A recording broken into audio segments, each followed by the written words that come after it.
ప్రపంచవ్యాప్తంగా 59 కోట్ల మంది, మన దేశంలో 9 కోట్ల మంది మధుమేహంతో బాధపడుతున్నారని ప్రపంచ ఆరోగ్య సంస్థ వెల్లడించింది.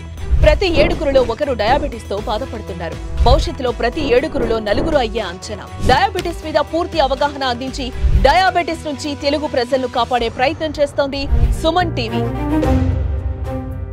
ఈ డయాబెటిస్ లో వాళ్ళకి రికరెంట్ గా ఈ గట్ ప్రాబ్లమ్స్ వస్తూ ఉంటాయండి.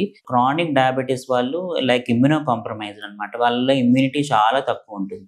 సో మేజర్లుగా ఏం ప్రాబ్లమ్స్ వస్తాయంటే small intestinal bacterial overgrowth అంటారు. So small intestinal bacterial overgrowth అంటే చిన్న పేగులో ఎక్సెస్ బ్యాక్టీరియా ఉంటుంది. అలాగే ఈ ఆల్టర్డ్ టైప్ ఆఫ్ బ్యాక్టీరియా, మనకి బ్యాక్టీరియా మేజర్గా whole of the gut will have bacteria, microbiota అంటారు. అవన్నీ గుడ్ బ్యాక్టీరియా.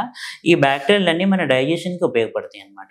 సో ఈ బ్యాక్టీరియల్ మైక్రోబయాటా చేంజ్ ఏమన్నా అయితే, గుడ్ బ్యాక్టీరియా బదులు బ్యాడ్ బ్యాక్టీరియా వస్తే స్మాల్ ఇంటెస్టైన్లో అండ్ ఎక్సెస్ అమౌంట్లో ఉంటే దాన్ని small intestinal bacterial overgrowth అంటారు.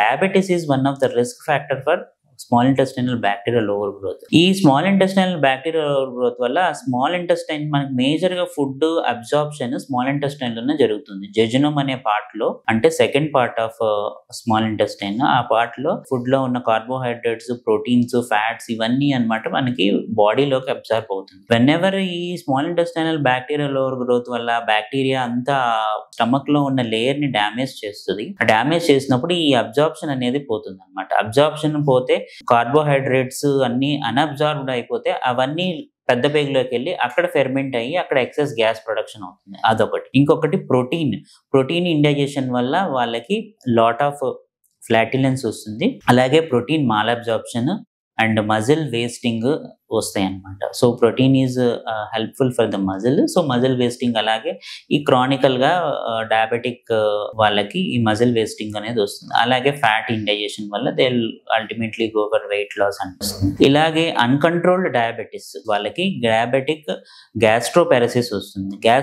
Diabetic గ్యాస్ట్రోపెరసిస్ also. గ్యాస్ట్రోపెరసిస్ అంటే ఏంటంటే మన స్టమక్ లో మూమెంట్ లేకపోవడం. ఈ డయాబెటిక్ గ్యాస్ట్రోపెరసిస్ లో మనకి స్టమక్ లో డైజెషన్ అవుతుంది. డైజెషన్ అనేది ఫర్దర్ గా ప్రొపెల్ అవ్వాలి, మూమెంట్ ఉండాలి. చిన్న పేగులోకి స్టమక్ లో నుంచి ఫుడ్ చిన్న పేగులోకి రావాలి.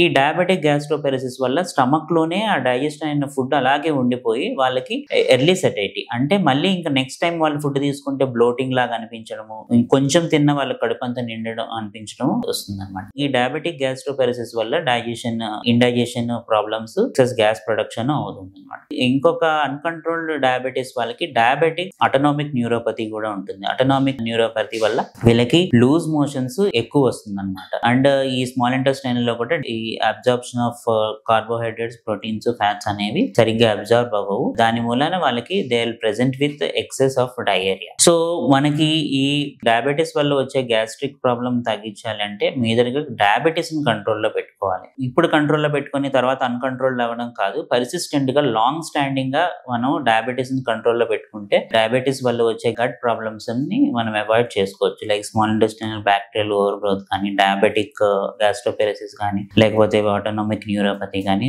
చేయాలి. మేజర్లీ ఏంటంటే డయాబెటిస్ ని కంట్రోల్లో పెట్టుకోవాలి. అలాగే మన డైటరీ హ్యాబిట్స్ వచ్చేసరి ఎక్సెసివ్ గా fructose containing foods and carbonated beverages ఇవి అవాయిడ్ చేసుకోవాలన్నమాట. అలాగే ఎక్కువ ఫైబర్ ఇంటేక్ ఉన్న ఫుడ్ మనము తీసుకోవాలి.